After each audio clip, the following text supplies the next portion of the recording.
Cuando el mundo ya se encontraba inmerso en la pesadilla que vivimos actualmente, empiezan a escucharse rumores de que la nueva tecnología de comunicaciones está relacionada con todo esto.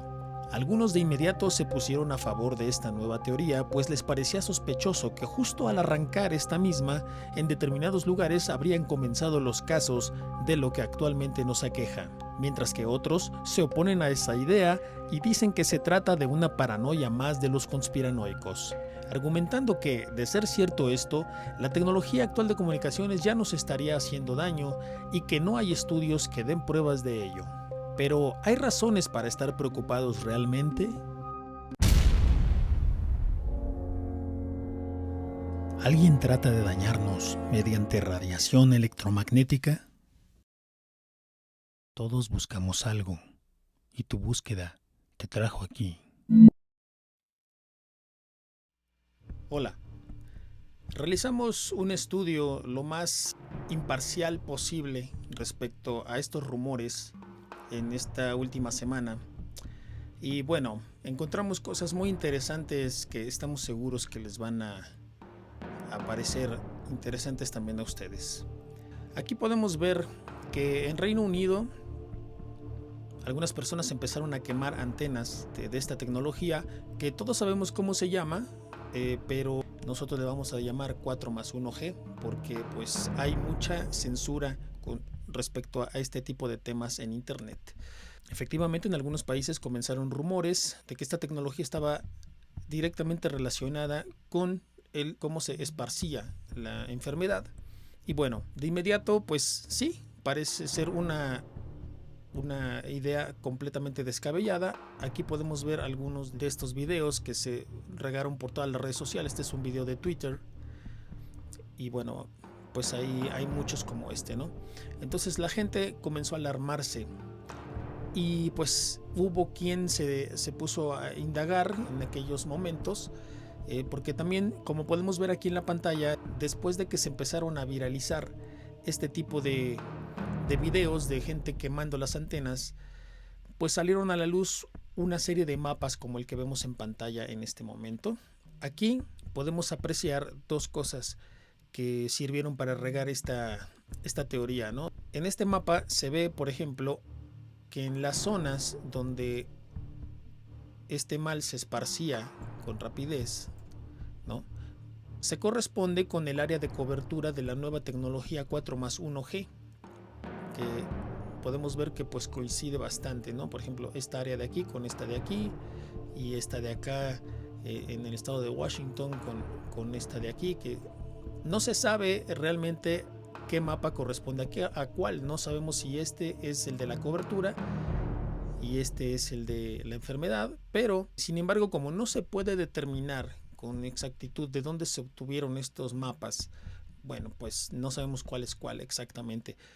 Y otra cosa adicional, estos mapas lo único que nos muestran podría ser que efectivamente el área donde se esparce el mal corresponde con los centros urbanos más poblados, que es también donde prolifera más esta tecnología, ¿no?, inalámbrica. Entonces, pues más allá de esta información no podemos obtener a través de estos mapas.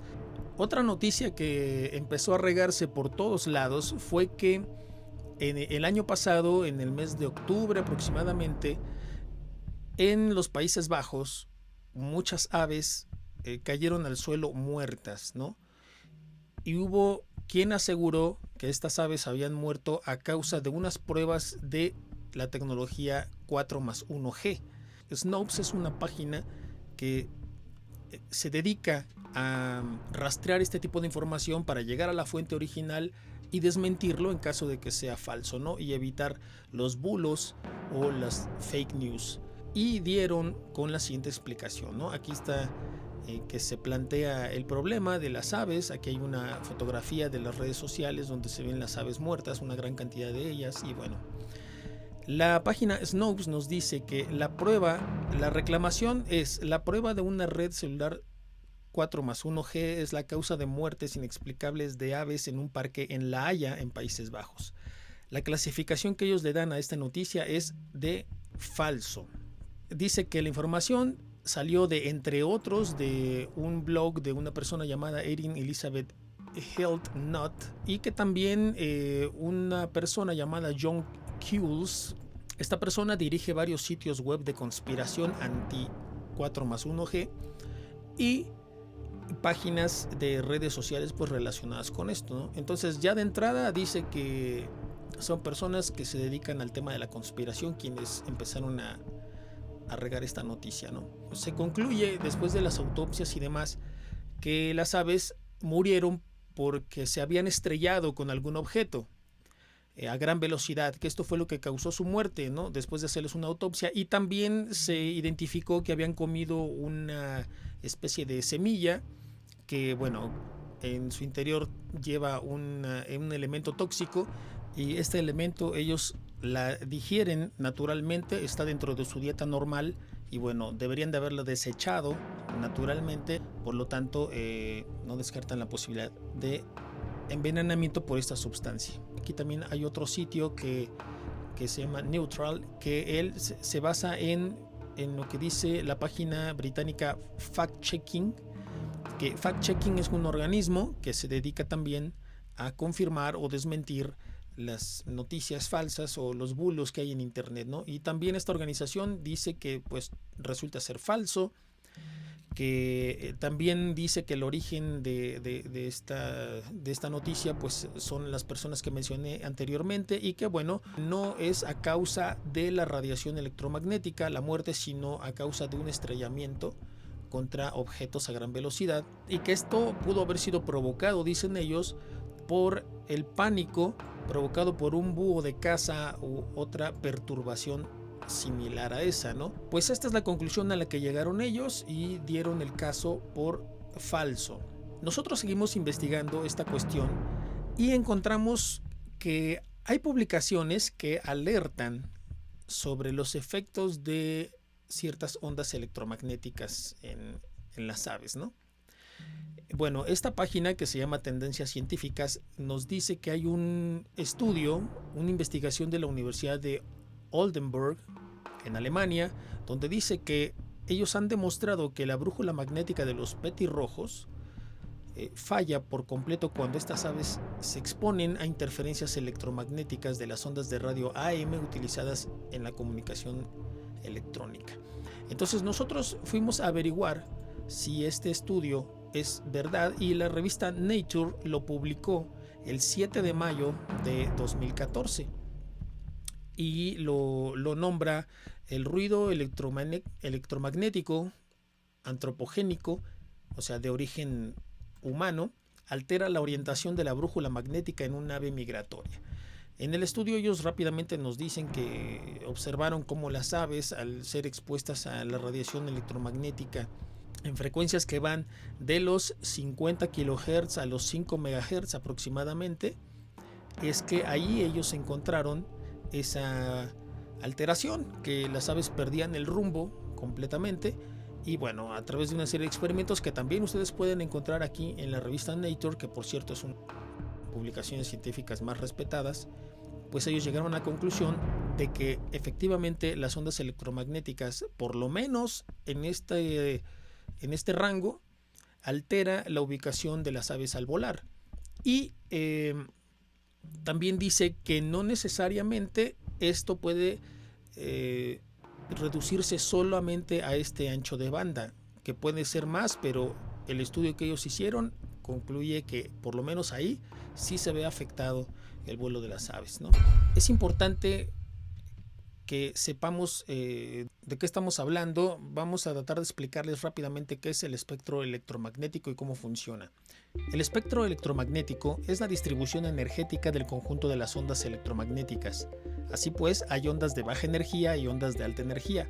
Las ondas de baja energía son aquellas que tienen longitudes de onda más largas, por ejemplo las ondas de radio, y las ondas de alta energía tienen longitudes de onda más cortas, por ejemplo los rayos gamma. Como vemos en la gráfica, el espectro electromagnético incluye las ondas de radio con las que escuchamos música, por ejemplo al sintonizar la radio o un programa de televisión con una antena. Más arriba de estas están las frecuencias donde trabajan los celulares y sistemas de comunicación inalámbrico. Después de estas están las microondas, como las que se usan para transmisiones de satélite, y también las de los hornos de microondas que tenemos en casa, y otros, ¿no? Como el Wi-Fi y el Bluetooth. Luego están más arriba las ondas del infrarrojo, donde podemos ver el calor de los objetos, por ejemplo. Y luego están las ondas de luz visible, que son aquellas que nos muestran los colores, que van desde el rojo hasta el violeta, como en un arco iris. Más arriba vienen las ondas ultravioleta, luego los rayos X y por último los rayos gamma. Ahora, la frecuencia del espectro electromagnético se mide en hercios o hertz, como los conocen la mayoría. Ahora vamos a averiguar cuáles son las fuentes de radiación electromagnética que podrían ser dañinas para el ser humano, los animales o las plantas, sin que haya ningún tipo de manipulación, simplemente por su propia naturaleza. Podemos dividir entonces el espectro electromagnético en dos grandes grupos: las radiaciones no ionizantes y las radiaciones ionizantes. Ahora bien, las ondas no ionizantes son aquellas que están por debajo en el nivel energético de los rayos ultravioleta, lo que a primera instancia reconoceríamos como inofensivos, ya que la luz visible no nos provoca ningún daño, y los rayos infrarrojos que percibimos como calor, por ejemplo, ¿no? En cuanto a las microondas y señales de radio, pues estamos acostumbrados a vivir entre ellos desde inicio del siglo XX y no percibimos ninguna molestia, ¿no? A partir de ese mismo punto hacia las ondas de mayor energía están las radiaciones ionizantes. Bueno, ahora bien, las radiaciones ionizantes son aquellas radiaciones que tienen tanta energía que pueden alterar las moléculas, extrayendo electrones de los átomos de esas moléculas, chocando con ellos, al chocar con ellos. Esto se llama ionizar, ¿no? Es la alteración de los átomos que produce un efecto que todos conocemos como lo radioactivo, la radiactividad, ¿no? Por todos es conocido que en el espectro de frecuencias ionizantes sí existe armamento creado por el hombre, como las bombas nucleares, ¿no?, que producen este tipo de radiación electromagnética ionizante, debido a que para la mayoría resulta difícil de creer que las señales de radio puedan afectarnos negativamente. Nos dimos a la tarea de averiguar primero si en algún momento de la historia alguna persona había sido afectada por ondas electromagnéticas no ionizantes. Entonces nos llamó la atención una noticia de la que tuvimos conocimiento hace tiempo, un evento extraño que sucedió en La Habana, Cuba, a trabajadores de la embajada de los Estados Unidos en esa ciudad. Los hechos ocurrieron el 27 de mayo de 2018, cuando una empleada de la embajada reportó que en su casa escuchaba sonidos fuertes y muy molestos. Cuando una persona del gobierno llegó para investigar, también reportó haber escuchado los misteriosos sonidos. Los dos fueron retirados de La Habana. Este caso hizo recordar a los del gobierno estadounidense un caso reportado en 2017 que también afectó a 24 diplomáticos americanos desplegados en Cuba, así como un pequeño grupo de diplomáticos canadienses desplegados ahí mismo. También se había reportado en ese momento que en la embajada de China también había personas afectadas más o menos con los mismos síntomas. Estos grupos habían reportado sentirse enfermos y los síntomas, por mencionar algunos, fueron los siguientes. Se reportaron mareos, fatiga, dificultades de memoria o concentración. Un grupo más pequeño tuvo discapacidades todavía más inusuales, por ejemplo, 3 casos de pérdida parcial de la audición en un lado. Aunque la severidad de los síntomas varió ampliamente, los médicos vieron un patrón parecido a una leve lesión traumática cerebral, pero sin ningún indicio de trauma, es decir, tenían síntomas de que se habían golpeado la cabeza, pero no se la habían golpeado. El resultado de las investigaciones multidisciplinarias hasta el día de hoy no fue concluyente. En realidad nadie sabe qué es lo que les pasó a estas personas, incluyendo experimentos de laboratorio. No fueron capaces de reproducir los efectos y las lesiones que sufrieron los diplomáticos, según indican los reportes de los servicios de inteligencia, de investigadores científicos y médicos de áreas públicas y privadas que participaron en la investigación, ¿no? Pero esta no era la primera vez que algo así sucedía en una embajada de los Estados Unidos. De hecho, un suceso muy similar tuvo lugar en la antigua Unión Soviética y fue uno de los grandes misterios de la Guerra Fría. Ese evento se conoció como la señal de Moscú.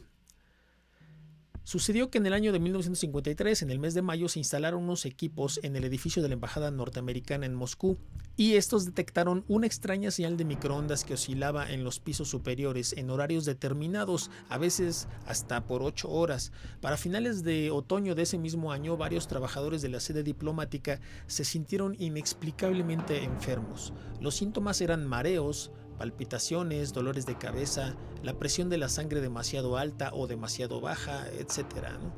No se sabía qué pasaba y el único factor en común era la embajada, la sintomatología de una enfermedad desconocida, sin causas ni razones.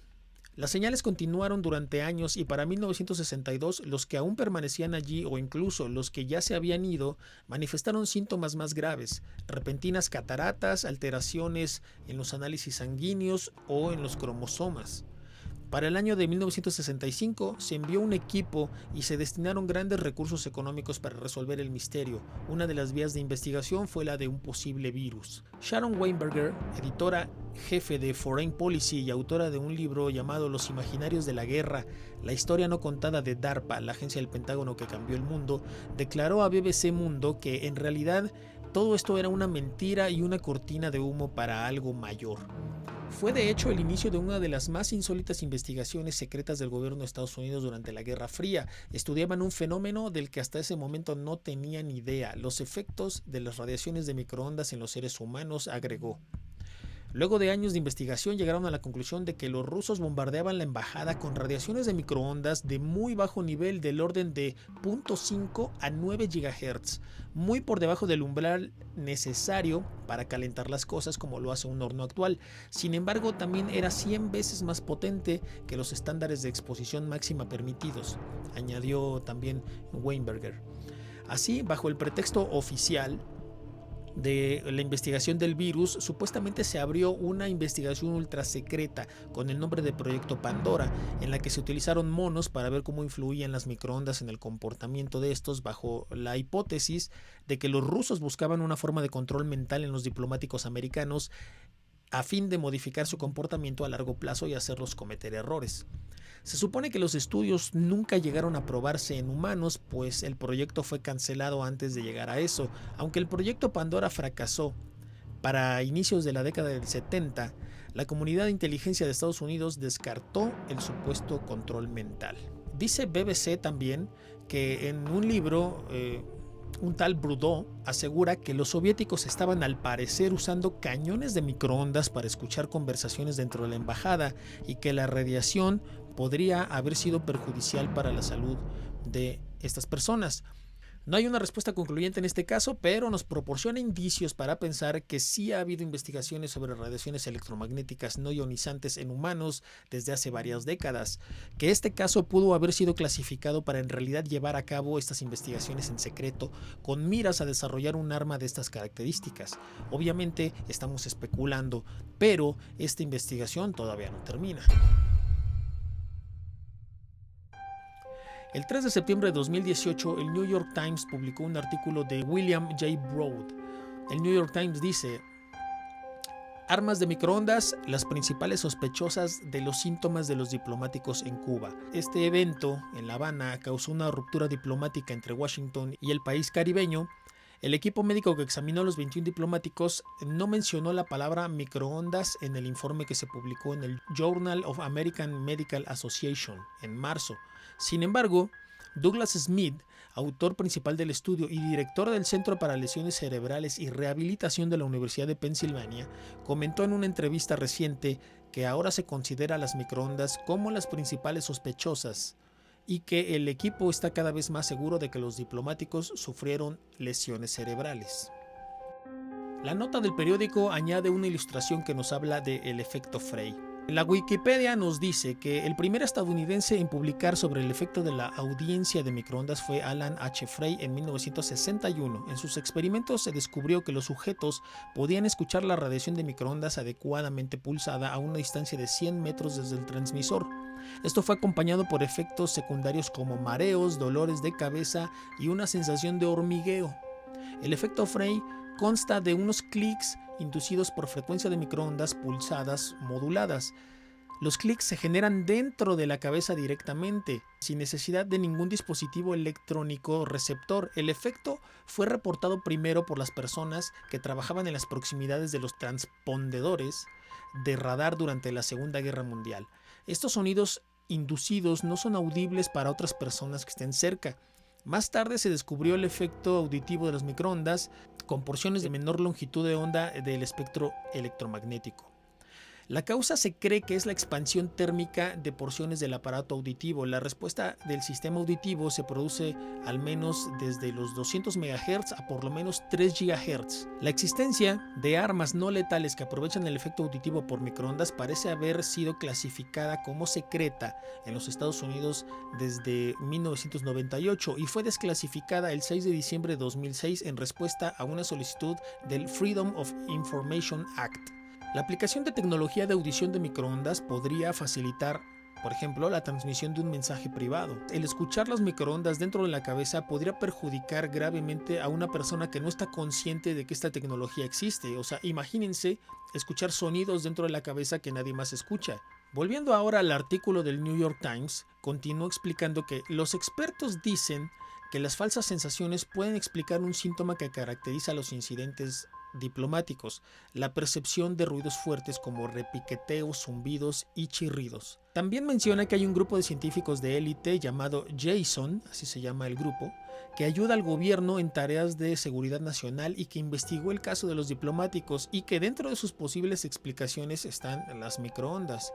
El artículo añade también que según los científicos, la cabeza humana tiene dimensiones que la convierten en una antena bastante buena para recibir señales de microondas. En Albuquerque, Nuevo México, los científicos de la Fuerza Aérea buscaron emitir un discurso comprensible dirigido a la cabeza de sus adversarios. Incluso registraron patentes relacionadas en 2002 y un documento interno menciona el primer uso posible, que sería una llamada guerra psicológica. La zona del cerebro que parece ser afectada durante la operación de esta tecnología es el lóbulo temporal. Es uno de los 6 lóbulos principales de cada hemisferio del cerebro. Alberga la corteza primaria de la audición del cerebro, maneja el lenguaje auditivo y los sistemas de comprensión del habla. Además, desempeña un papel importante en tareas visuales complejas, como el reconocimiento de caras. Cuando se escucha música o se escucha hablar a alguien, esta región se encarga de descifrar la información. El procesamiento de información de audio y memoria auditiva se gestionan aquí también. Es decir, recibe y procesa información procedente de los oídos. También contribuye al equilibrio y, esto es importante, regula ciertas emociones como la ansiedad, el placer y la ira.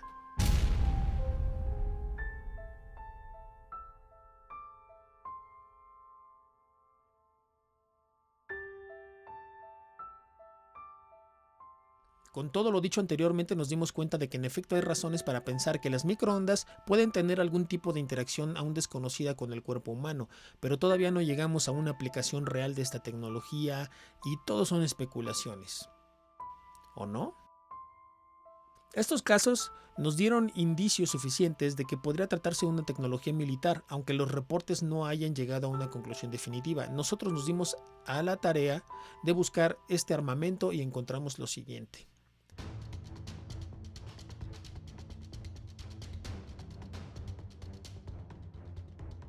Primero, los Estados Unidos, desde que los rusos pusieron en órbita el satélite Sputnik, crearon una nueva agencia gubernamental llamada DARPA, que es la Agencia para el Desarrollo de Proyectos Avanzados de Defensa y que a través de ella se dedican permanente a investigar y desarrollar todo tipo de armamento experimental en cualquier área o campo que ésta pueda desarrollarse. Y que se dice que esta agencia experimenta con tecnologías que tienen por lo menos, escuchen, unos 30 años de avance con respecto a lo que es del conocimiento público. Segundo, llegados a este punto no fue difícil encontrar la patente número US 201-800-588-26A1, otorgada al gobierno de los Estados Unidos el 21 de mayo de 2019 y que corresponde a un sistema de armas de microondas de alta potencia cuya clasificación indica que es un arma de energía dirigida, es decir, dispositivos que dirigen un haz de alto contenido de energía hacia un objetivo para incapacitar o destruir el objetivo, siendo el haz de alta energía del tipo de microondas, por ejemplo, para causar un efecto de calentamiento en el objetivo. Los Estados Unidos tienen un arma llamada Proyecto de Misiles Avanzados de Microondas de Alta Potencia, CHAMP por sus siglas en inglés, y que es capaz de generar un pulso electromagnético de microondas dirigidas hacia un objetivo con la finalidad de causarle daño en sus circuitos electrónicos e incapacitarlo. Ideado originalmente para desactivar armamento enemigo de alta peligrosidad como misiles con ojivas nucleares, esta arma puede ser desplegada desde misiles o desde tierra. Esta arma se probó con éxito el 22 de octubre de 2012 y la Fuerza Aérea de Estados Unidos esperaba tener tecnología para un arma contraelectrónica orientable disponible en 2016. Tercero, los Estados Unidos cuentan con un programa del Departamento de Defensa de Armas No Letales. Según la página del gobierno, estas armas existen con la finalidad de persuadir a las personas civiles o militares para que desistan de llevar a cabo actos en contra de las Fuerzas Armadas sin la necesidad de causarles daños graves o la muerte. El arma que acabamos de describir es un arma que va enfocada a deshabilitar artefactos electrónicos, pero también hay otra patente y se llama Sistema de Enfoque de Energía para Aparatos de Negación Activa. Esto más o menos quiere decir que es una tecnología para aparatos de rechazo activo. La patente es número US 845-355-1B2, también otorgada al gobierno de los Estados Unidos, y dice que en resumen ser un aparato de rechazo activo para uso en armamento no letal. Incluye al menos un elemento de enfoque configurado para enfocar energía de onda milimétrica a lo largo de un eje de propagación, para dirigir un haz enfocado que permite que el aparato de rechazo activo inmovilice con precisión objetivos a corto y largo alcance dentro de límites aceptables de intensidad. La clasificación que le dan a este armamento también, igual que el otro, es un arma de energía dirigida, es decir, un dispositivo que dirige un haz de alto contenido de energía hacia un objetivo para incapacitar o destruir el objetivo, siendo el haz de alta energía del tipo de microondas, por ejemplo, para causar un efecto de calentamiento en el objetivo. Si vamos al programa de armas no letales del Departamento de Defensa, nos habla también de la existencia de la tecnología de rechazo activo. Bueno, aquí nos dice cómo funciona. Utiliza ondas milimétricas de radiofrecuencia a una frecuencia de 95 GHz. Esto quiere decir que está dentro del espectro electromagnético de las microondas. Viaja a la velocidad de la luz y la energía se dirige a un sujeto, penetrando la piel a una profundidad de un 64avo de pulgada, equivalente a 3 hojas de papel. Este rayo produce una sensación de calor intolerable, obligando al individuo objetivo a moverse instintivamente. La sensación cesa de inmediato cuando el individuo sale del rayo o cuando el operador apaga el rayo. Existe un riesgo mínimo de lesiones debido a la penetración de energía superficial en la piel con esta longitud de onda corta y reacciones instintivas humanas normales. O sea, apela a que cuando tú te sientes atacado por el arma, instintivamente te quitas y eso evita que te dañes más y que también el operador pues tiene que apagar la máquina.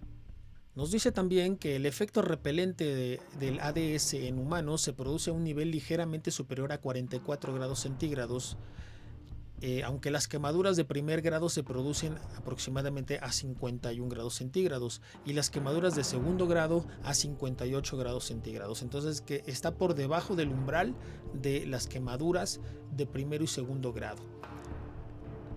Dice esta página web que se utilizaron a más de 700 voluntarios y más de 10.000 exposiciones al ADS, por lo que el panel asesor de efectos humanos de Penn State concluyó que el ADS es un arma no letal que tiene una alta probabilidad de efectividad con una baja probabilidad de lesión.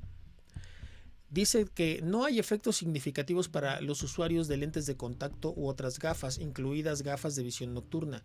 La aplicación normal en la piel, como los cosméticos, tienen poco efecto en la interacción del arma con la piel.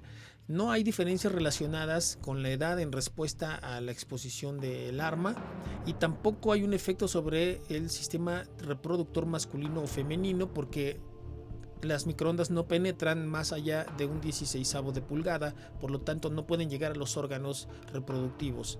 El límite de daño fue la aparición de ampollas del tamaño de un chícharo en exposiciones. En 6 casos de 10.000 hubo ampollas.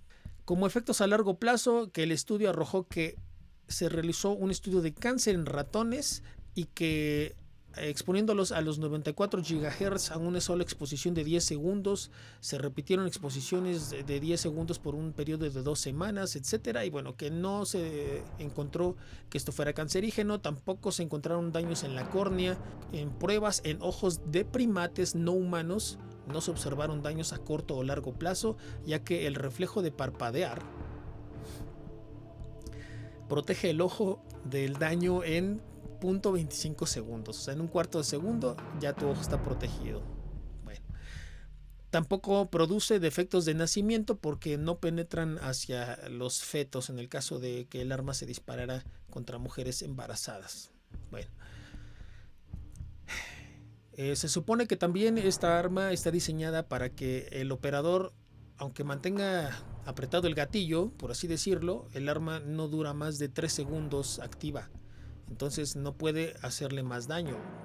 Pero queriendo decir que sí podría hacerse más daño a una persona si el arma continuara disparando más de 3 segundos. Bueno, como podemos ver, esta arma sí existe. Es un arma de microondas que se enfoca directamente a las personas y les genera una sensación de calor insoportable que hace que se retiren del medio, ¿no? La Wikipedia también lo confirma. Aquí nos explica lo que es, cómo funciona, quién es el que aplica esta tecnología. Nos dice, por ejemplo, que esta arma sí se desplegó en 2010 con el ejército de Estados Unidos en la guerra de Afganistán, pero se retiró sin ver combate. Queda más que claro que la tecnología no solo existe, no solo ha sido estudiada, sino que hay un arma que se utiliza actualmente que no está en un plan, sino que ya funciona. Se desplegó en una guerra este armamento y bueno, pues se utiliza la tecnología de microondas para dañar personas. En esta página, que se llama Defense Visual Information Distribution Service, o podría llamarse Servicio de Distribución de Información Visual de la Defensa, encontramos este video que queremos que ustedes vean. En este video se explica aquí claramente cómo funciona el arma en la realidad. Se despliega la antena, el operador apunta a la multitud, sirve por ejemplo para también la guardia costera, para hacer que desista alguien de dañar a las tropas, ¿no? Nos muestra cómo se activa, cómo se apunta el arma hacia un objetivo. En particular puede ser una sola persona, ¿no? Podemos ver cómo funciona. Esta es la antena. La antena dispara ese haz que puede dirigirse en todas las direcciones. Se puede apuntar a una sola persona, se puede apuntar a una persona dentro de un grupo de personas o rociarlos a todos al mismo tiempo. Bueno, el video es más que claro de cómo funciona esta tecnología, ¿no?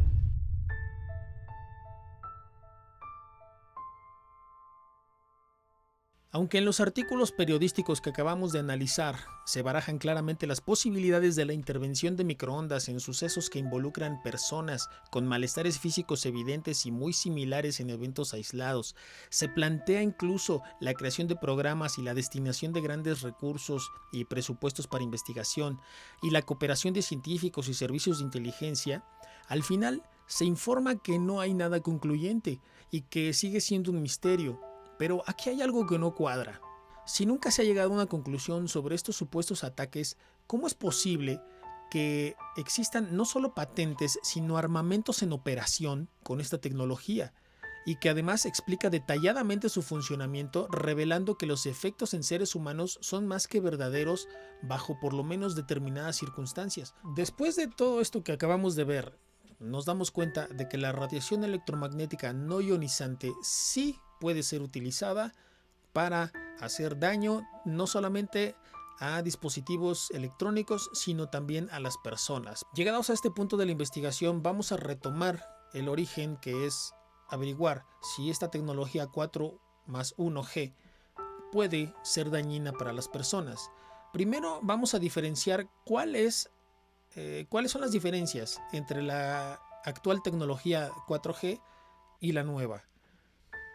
Esto es importante porque algunas personas que dicen Que no hay relación entre la tecnología inalámbrica y la enfermedad que nos aqueja se pone de manifiesto debido a que hay enfermedad en lugares donde todavía no está instalada esta tecnología.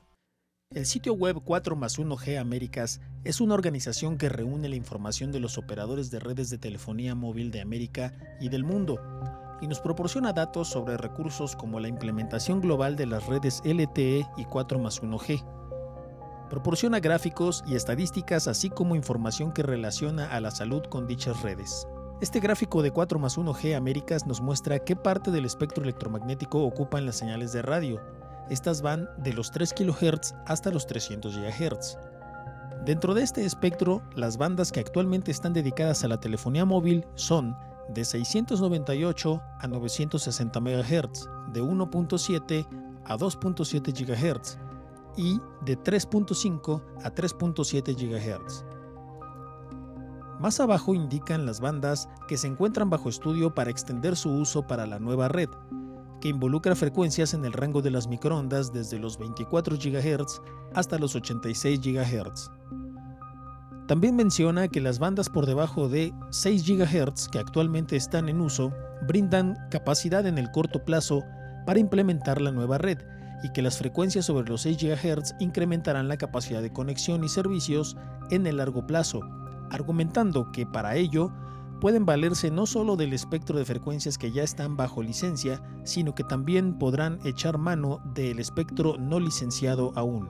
El sitio web de la Universidad Internacional de Valencia nos dice que podrían incluso llegar a usar todo el espectro de frecuencias de radio desde los 3 kHz hasta los 300 GHz, correspondientes al espectro de las microondas. Veamos brevemente la evolución de las redes y sus características. Red de comunicación móvil de primera generación, 1G. Malas comunicaciones de voz y ninguna seguridad, ya que las llamadas de voz se reproducían en las torres de radio. Segunda generación, 2G. La tecnología GSM fue la primera en facilitar voz y datos digitales, así como roaming internacional, conferencia, llamada en espera, identificación de llamadas, etc. Generación 2.5. Introducción de la red GPSR para proporcionar alta velocidad de datos y mensajes SMS. Tercera generación, 3G.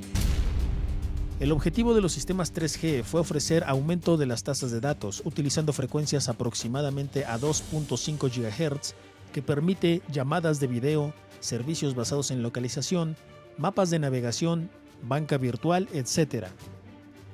Cuarta generación, 4G. El sistema móvil de cuarta generación está basado totalmente en IP. El objetivo principal de la tecnología 4G es proporcionar alta velocidad, multimedia e Internet a través de IP.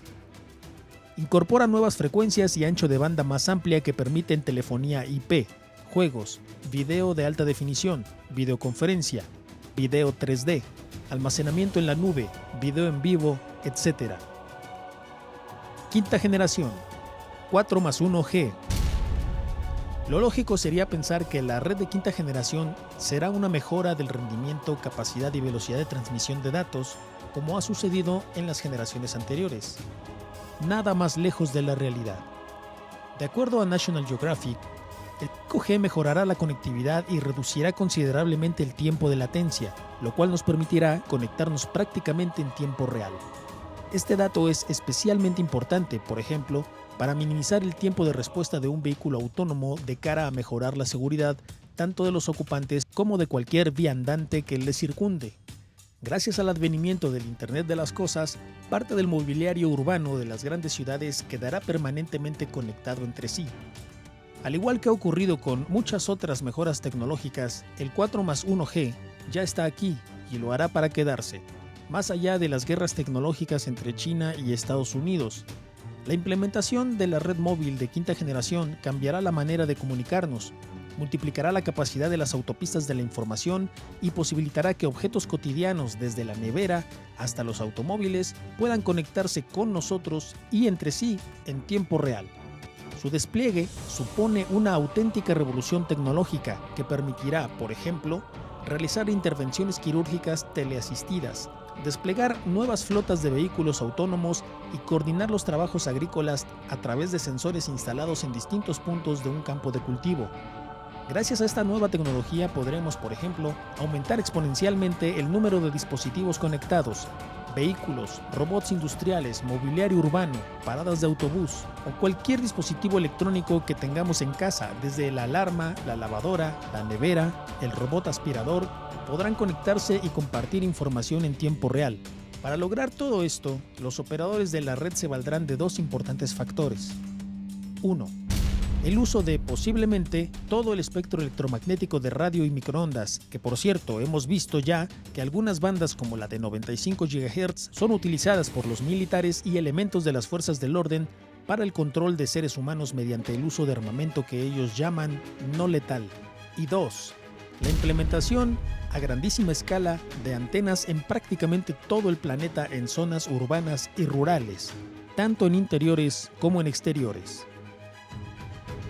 Las antenas. Una de las ventajas de la nueva tecnología es que es capaz de evitar los puntos de señal muertos.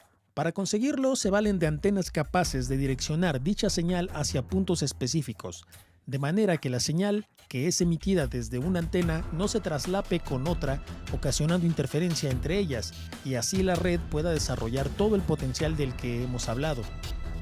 Uno de los tipos de antena conocidos que pueden hacer que una señal de radio pueda dirigirse hacia un punto específico es la del tipo Cassegrain. El emisor envía la señal al reflector secundario y este a su vez al reflector primario, lo que da como resultado una antena capaz de direccionar un haz con gran exactitud. Este tipo de antena se utiliza en diversas aplicaciones. Una de ellas es esta. Pero hay otra manera de dirigir ondas de radio de manera puntual, a través de un sistema de antenas de múltiples entradas y múltiples salidas del tipo MIMO. Esta tecnología funciona así.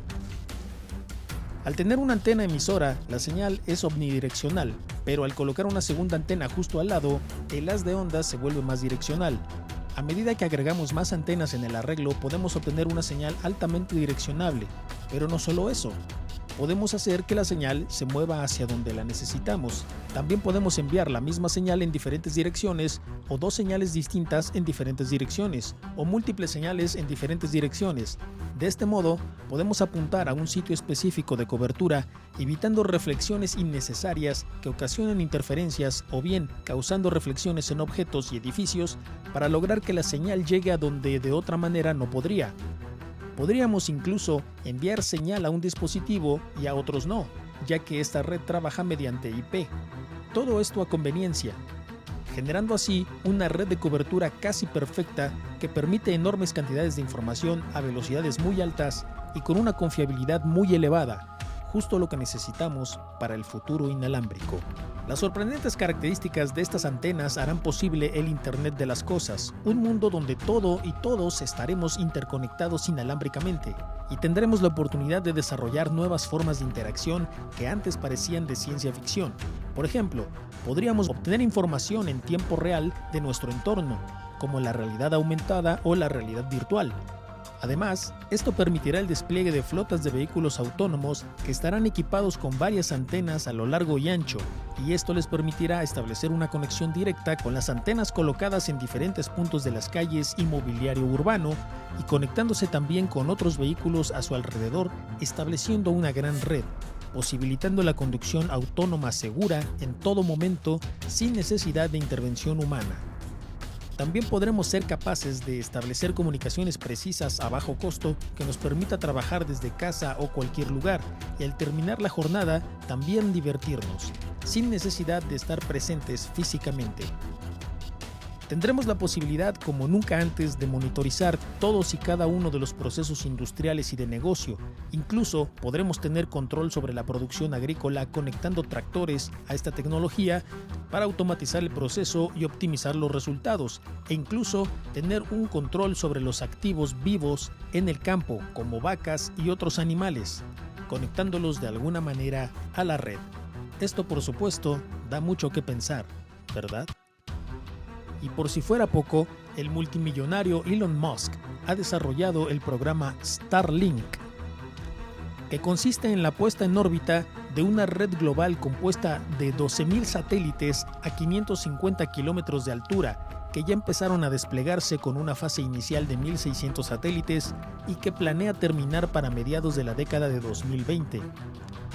Así, no habrá un centímetro cuadrado de nuestro planeta que no tenga la cobertura 4+1G. Y todo esto y más podrá ser realidad gracias a la extensión del uso de radiofrecuencias de microondas y estas maravillosas antenas que, por cierto, también pudieran tener otros usos. ¿Por qué no? Uno de los argumentos que van en contra de esta teoría de la conspiración es el de que la crisis de salud también está presente en lugares donde no se ha desplegado la nueva red. Así que, ¿por qué habría de estar relacionada?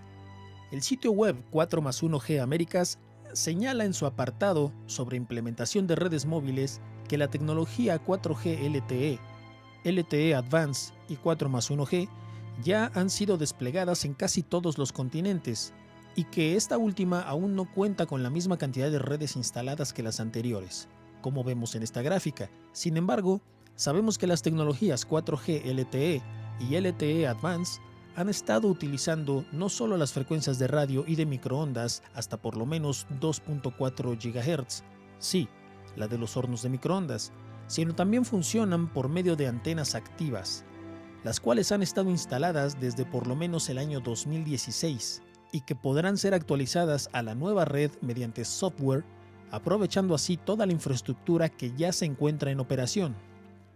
Si bien no sabemos su grado de direccionalidad en las frecuencias por debajo de la banda de 6 GHz, sí sabemos que emplean en mayor o menor grado la tecnología MIMO de formación de haz.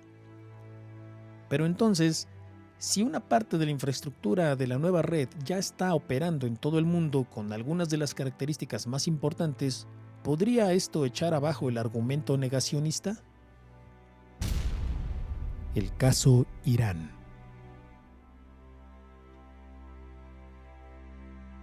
Bueno, uno de los argumentos que más controversia ha ocasionado con esto que se culpa a la red de telefonía de la enfermedad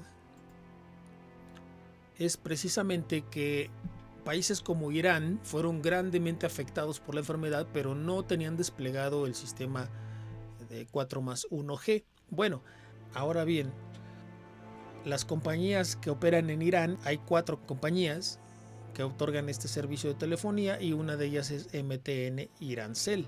Esto lo vemos en una búsqueda en Google.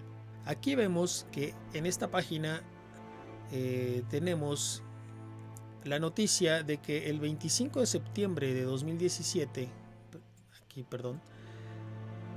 Irancell, que es la compañía telefónica de Irán, realiza pruebas de red. Esto en el año 2017. El segundo operador móvil más grande de Irán por suscriptores, MTN Irancell, ha llevado a cabo sus primeras pruebas de red completa de tecnología 5G junto con Ericsson. Entonces podemos ver que sí estaba desplegada esa tecnología de acuerdo con este sitio que es Comms Update, el servicio gratuito de noticias diarias de telecomunicaciones. Un dato interesante, ¿no? Ahora, aquí viene otra cosa que también es muy importante en esta investigación.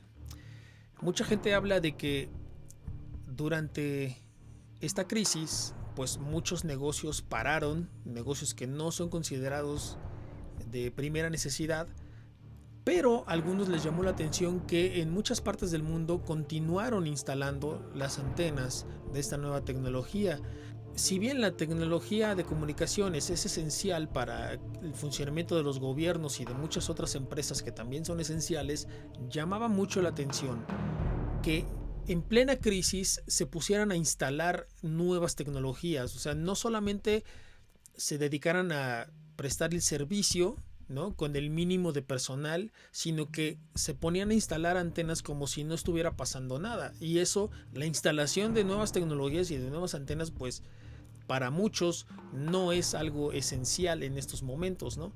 Vemos en este sitio web que ZTE utiliza equipos 4+1G para el diagnóstico de la enfermedad. Entonces vemos como muchos sitios web nos hablan de que no solamente se trata de utilizar esta tecnología para la crisis, sino que se ve como algo que debería de estar proliferando justamente en este momento. Aquí vemos otro sitio web donde nos dice que se implementó en un hospital de la ciudad de Wuhan esa tecnología para diagnosticar a los enfermos. Esto el 12 de febrero de 2020, o sea, en plena crisis en ese país se seguían implementando esas tecnologías. Algo que, pues por lo menos llama la atención. Aquí vemos otro sitio web que nos dice exactamente lo mismo. Se implementan los sistemas en hospitales en China para brindar diagnóstico a distancia, ¿no? Vamos a hacer ahora un resumen de toda la información que obtuvimos durante esta investigación para llegar a algunas conclusiones. 1. Se reportan casos de aves muertas y al desmentirse la noticia sobre los efectos del 4+1G, se revela que las aves, según la autopsia, murieron al chocar con objetos a gran velocidad y no directamente por efecto de las ondas electromagnéticas. 2. Un estudio de 2014 revela que las frecuencias del rango de AM afecta la navegación de las aves, pero no concluye que sea solo este rango de frecuencia el que altere el comportamiento de los animales. 3. Las microondas sí tienen al menos alguna forma de interacción con el cuerpo humano y otros objetos electrónicos, el efecto Frey por ejemplo. 4. Existen antecedentes que dan indicios de que el uso de microondas ha ocasionado daños en las personas, por ejemplo los casos de las embajadas americanas en Cuba, China y Rusia. 5. Los militares y/o servicios de inteligencia sí hicieron estudios y experimentos respecto a estas tecnologías y probablemente fueron clasificados. 6. Existen patentes que demuestran la existencia y el uso de esta tecnología de ondas electromagnéticas como armamento para ocasionar daño no letal. 7. Estos equipos militares derivados de estas patentes no son simples planes, están actualmente en operación. 8. La tecnología 4+1G opera bajo los mismos principios físicos y rangos que la tecnología del armamento militar. 9. La tecnología 4G Plus ya existente es prácticamente lo mismo que la 4+1G, pero con menor cobertura. 10. Las antenas que se utilizan para la cobertura celular son del mismo tipo que usa la tecnología militar. 11. De acuerdo con los militares, los daños o síntomas de la exposición a las microondas son variados dependiendo de la longitud de onda, el tiempo de exposición y la potencia que éstas tengan. 12. Algunos de estos síntomas corresponden a los de algunas enfermedades ocasionadas por agentes patógenos o virus. 13. Algunos de los síntomas pueden presentarse a largo plazo dependiendo de la exposición. 14. La tecnología 4+1G se ha impulsado aún durante la crisis y además se ha publicitado como medio para combatir a la misma. 15. La tecnología 4G Plus y la 4+1G sí están en operación en los lugares afectados. 16. El argumento general de los involucrados en esta tecnología es que no hay un estudio que indique que es dañino, pero la verdad es que sí se han hecho estudios por parte de agencias gubernamentales y no son publicados.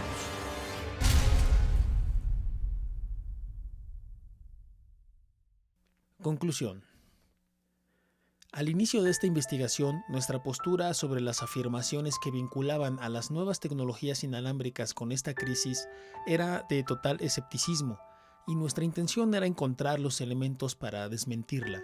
Buscábamos, desde el punto de vista del método científico, usar el criterio de falsabilidad, es decir, encontrar algo que contradijera la teoría que dio inicio a esta investigación y así darla por inválida.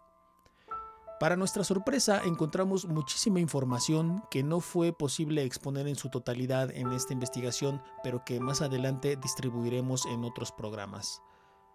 Nuestra hipótesis de trabajo era determinar si alguien estaba tratando de hacernos daño con esta tecnología.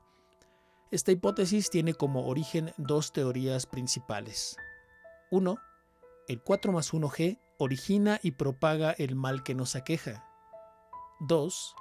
El 4+1G está relacionado con la enfermedad. El contraste de los datos obtenidos nos hace concluir lo siguiente. La teoría de que el 4+1G origina y propaga el mal que nos aqueja es falsa. No encontramos indicios o evidencias que apoyen que una tecnología de microondas pueda generar o propagar un ente viral. 2. La teoría de que el 4+1G está relacionado con la enfermedad resultó no tener elementos suficientes para darla por falsa, ya que se encontró que hay indicios y evidencias de que las radiaciones electromagnéticas no ionizantes sí podrían tener efectos negativos sobre la salud de personas y animales, y que al menos a nivel militar sí se puede ocasionar un daño directo a los seres humanos mediante el uso de frecuencias electromagnéticas en dicho rango, y que también hay indicios de que los síntomas ocasionados por la exposición bajo determinadas circunstancias a las radiaciones no ionizantes pueden ser parecidos a los reportados por personas contagiadas de enfermedades respiratorias. Pero al no haber un estudio que lo pruebe específicamente, no se puede dar por verdadera tampoco.